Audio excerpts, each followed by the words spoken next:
Can you explain the significance of telling Shastra in a modern language? By Krishna's mercy. Ram बाम दिसे जानकी लखन दाहिनी ओर, ध्यान सकल कल्याणमय सुरतरु तुलसी तौर. Quote, meditating on Shri Rama, who has Janaki to his left and Lakshmana to his right, brings all auspiciousness and is your wish-fulfilling tree, O Tulsi. Dohavali 1.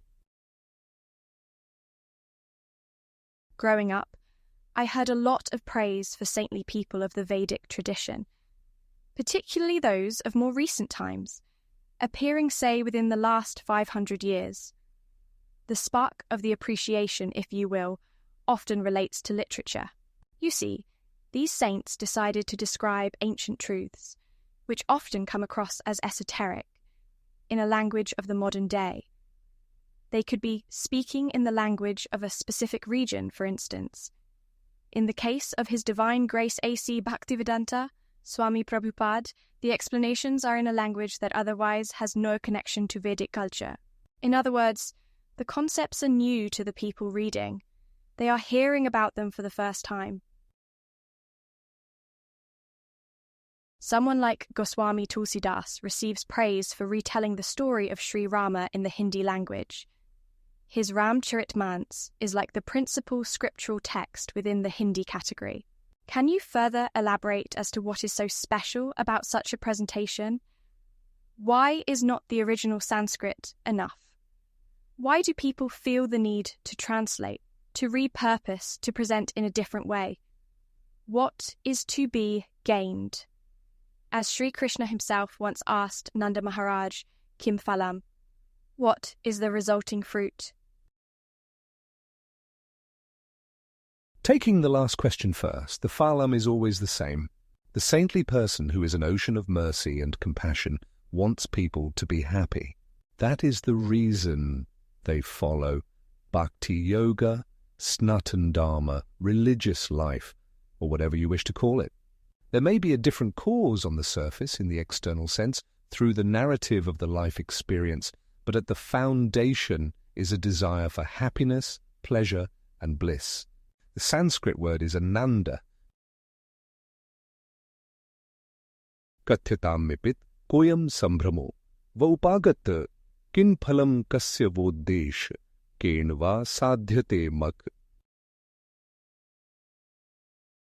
Quote, my dear father, I am very respectfully and humbly inquiring, what is this arrangement? Why you are busy in making some sacrificial ceremony? What is the reason and what is the result? For whose benefit is it, and by what means will it be accomplished? Srimad Bhagavatam 10.24.3. They want others to experience the same ananda. This is the entire purpose to religion in the original truthful and valid definition. Ordinary happiness and distress come and go. They move through areas like residence leasing units of an apartment building. There is nothing really to be done as a catalyst. The comparison is to the changing of seasons.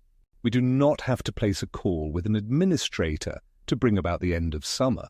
Winter announces itself whenever it feels like, but the schedule is more or less predictable. Matra sparshastu konte shitoshna sukh dukkha agama paino nityas. Tans titikshasva bharata. Quote, O son of Kunti, the non-permanent appearance of happiness and distress and their disappearance in due course are like the appearance and disappearance of winter and summer seasons. They arise from sense perception, O scion of Bharat, and one must learn to tolerate them without being disturbed. Lord Krishna, Bhagavad-gita 2.14. Saintly people want others to experience ananda which is rooted in transcendence. In other words, the conditions are not the absolute determining factor.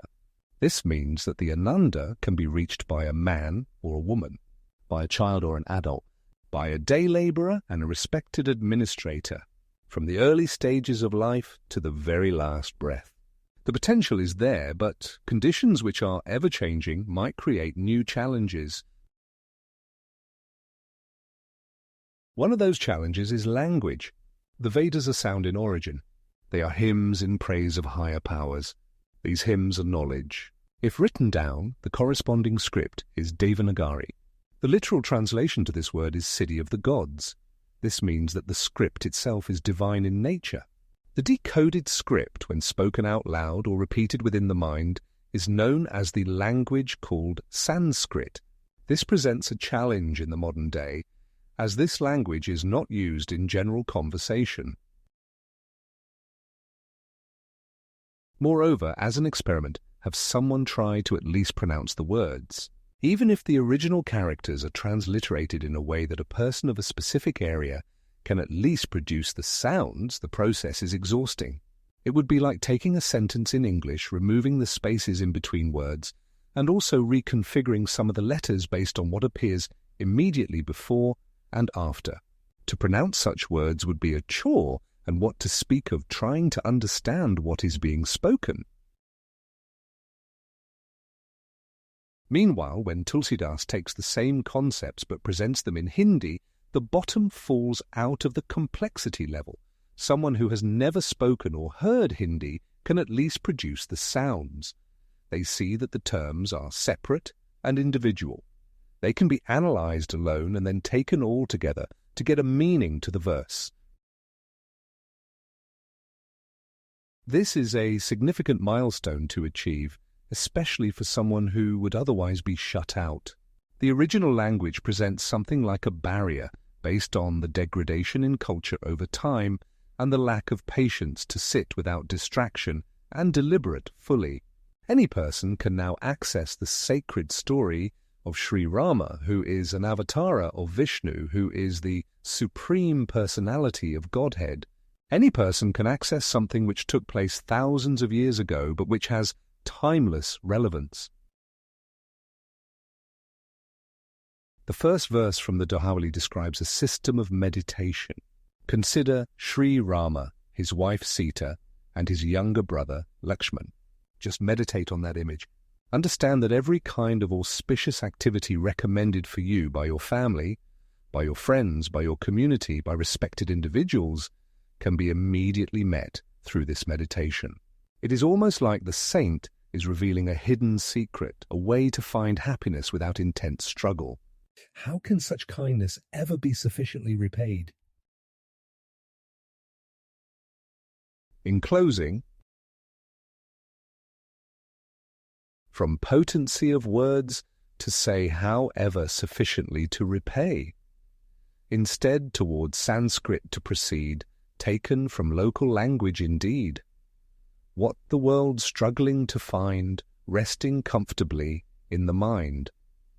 With Sita to left and Lakshmana to right, with Rama most beautiful sight.